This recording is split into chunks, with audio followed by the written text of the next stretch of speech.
ये आते ही इधर वाले बिल्कुल देखते रहे मेरे को।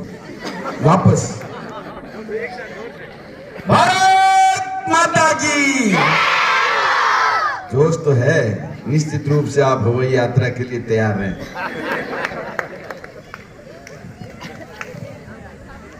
आज पीएम श्री राजकीय बालिका उच्च माध्यमिक विद्यालय पिपाड़ शहर के तत्वावधान में आयोजित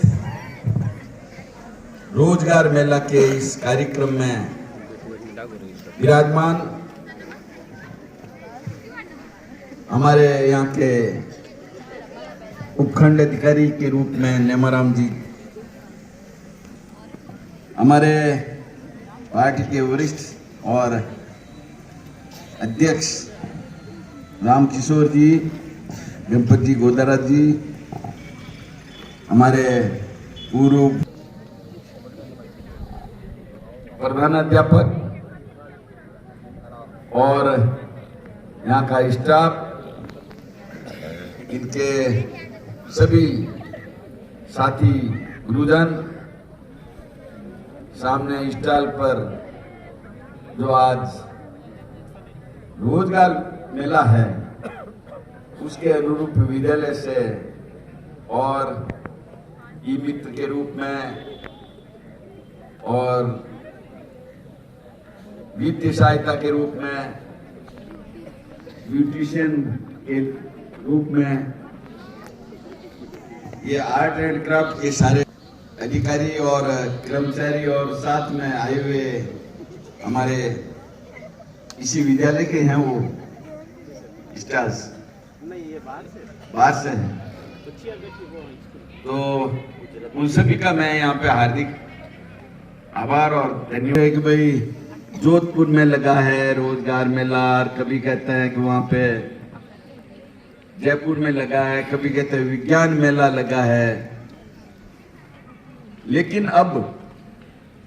हमारे देश के प्रधानमंत्री जी ने, नरेंद्र भाई मोदी ने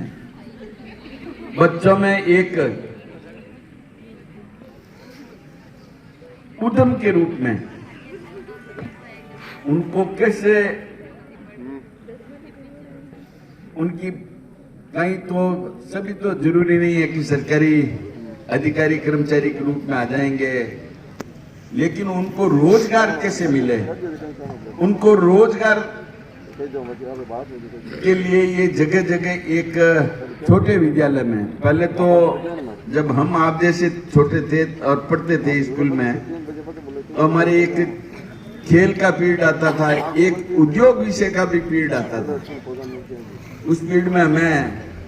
वो तकली कहते थे ना, तकली से चरखे से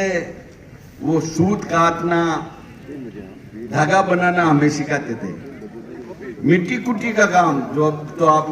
भूल गए होंगे, ये जो हमारे जो आपकी कॉपी है, रद्दी कॉपी होती थी, उसको रद्दी कॉपी को वापस 2-3 दिन पानी में गला के उसको वापस एक खिलौना बनवाते थे हमारे से। नहीं होते घर के जो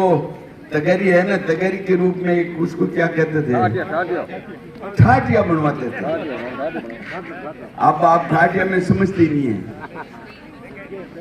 वो इतना हल्का होता था, तगारी के रूप में हम काम में लेते थे घर में, वो हमारे से बनवाते थे। और वो इसलिए बनवाते थे, कोई ये नहीं था कि हमें उसी में कोई काम करना है, घर का काम करना है, वो नहीं था। एक आपकी जो इच्छा शक्ति होती थी, आपका जो काम के प्रति लगाव कैसे रहे, या आप पढ़ाई के अलावा, जरूरी नहीं है कि भी आपने प्रिंसिपल साहब ने कहा कि आपको हवाई यात्रा करवा देंगे, जरूरी नहीं कि सभी के सभी हवाई यात्रा करें। वो तो आप में से जो अच्छे अंक लेके आएगा वो ही हवाई यात्रा कर पाएगा। लेकिन ये एक आपको शिक्षा के अलावा आपको एक रोजगार की तरफ, यदि आप वहां तक 10वीं 11वीं 12वीं कॉलेज तक पढ़ना है आपकी सरकारी सेवा में, नौकरी नहीं लगती है, तो आप बेरोजगार नहीं हो जाए, उसके लिए रोजगार की ये जो आपके अंदर मन में ये भावना पैदा करने के लिए यहाँ रोजगार मेला लगा है, ताकि आपको रोजगार, आप अपना रोजगार चालू करो तो कैसे करना होगा, उसके लिए यहाँ पे आपको दिया कि भाई आपको ई मित्र पर जाकर कैसे फॉर्म भरना होगा, आपको बैंक से कैसे सहायता लेनी पड़ेगी। तो ये अभी आपको सिखा रहे हैं, जबकि आप जो पता नहीं कब आपकी सरकारी नौकरी लगे। हम तो चाहते हैं कि सबकी सरकारी नौकरी लगे, अच्छे अधिकारी बने। और अभी आपने कहा था एसडीएम साहब ने कि आप युवाओं को तो अच्छी पढ़ाई करके रोजगार या इसमें कोई कंपनी सेक्रेटरी बने, कोई कंपनी के मैनेजर बने, और राजनीति में नहीं आए। लेकिन राजनीति में, मैं तो राजनीति में हूं, इसलिए कहता हूं कि युवा को राजनीति में आना जरूरी है, और युवा ही एक ऐसी शक्ति है जो राजनीति को सही दिशा दे सकती है। उसका कारण है, आप देखिए जो भी क्रांति हुई है राजनीति में, जो भी क्रांति हुई है, उस क्रांति के अंदर युवाओं का बहुत बड़ा एक रोल रहा है। तो उसमें युवा को राजनीति में आने से कोई नुकसान नहीं है, लेकिन राजनीति एक मारवाड़ी में कहा खंडहरी धार है, मतलब सफल होना। और राजनीति में सफल होना केवल एक एमएलए एमपी बनना ही नहीं होता है कि मैं एमएलए एमपी बनूं।